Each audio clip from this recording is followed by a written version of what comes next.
It's a common problem that you've probably encountered all too often. You need the convenience of a hatchback, the elegance of a coupe, but regularly need to ferry up to 5 people at more than 300 kilometers an hour.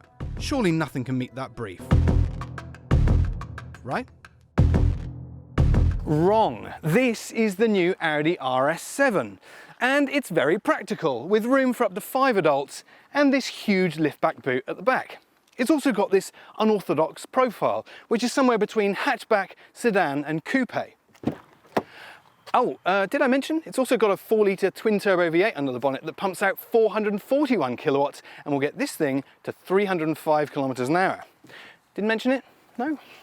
Let me demonstrate.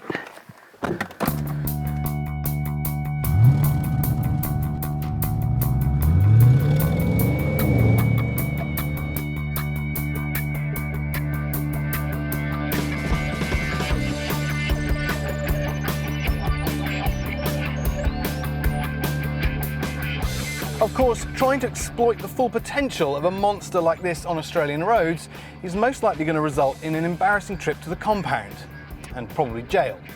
Instead, I've brought it to the location of Das Hagberg in Germany.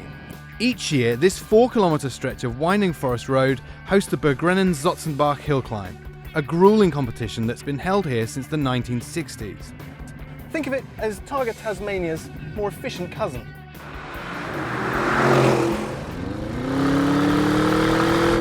And as you would expect, with 441 kilowatts on tap, it is pretty quick.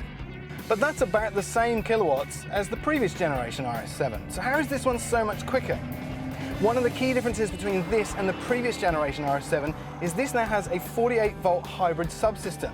And that can recover up to 12 kilowatts of energy from the engine and pump it back into the system for a little more torque. In fact, quite a lot more torque. With a completely new engine, this has 800 Newton meters of torque and nearly 100 Newton meters more than the previous gen. And it stops better too, with the carbon ceramic brakes improved for a lighter weight and better heat dissipation. And while the previous gen version had just 8 piston calipers at the front, this has 10. And if people don't believe you own a car that can do in excess of 300 kilometers an hour, you can take them along for the ride. There's plenty of space in here. There's loads of headroom up front, and it's the same story at the back where there's up to 3 seats available. For the ultimate in rear seat comfort though, you can option this car as a 4-seater just like the previous generation. Clearly Audi has been paying attention to one of its closest rivals, another German premium manufacturer, and for this generation it's included a new RS mode button on the steering wheel. You can predetermine exactly what that button does, but for my purposes I've set it to nuclear. And when you press that button, all hell breaks loose.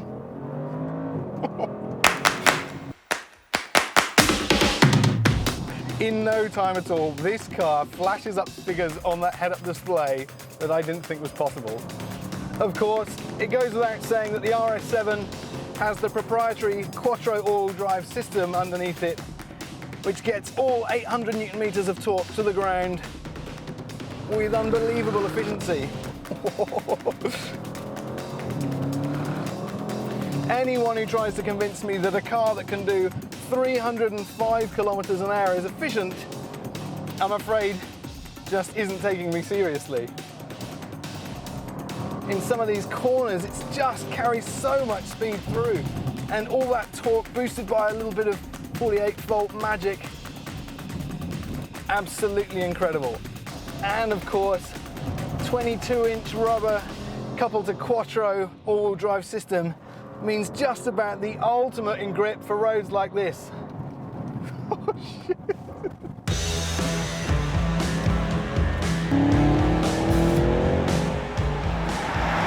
And that's really what the RS7 does so admirably.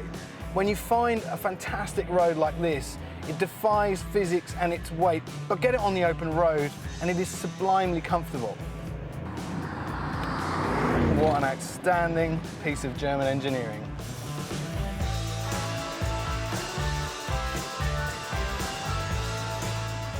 The Audi RS7, menacing, cosmically fast, but above all else, practical.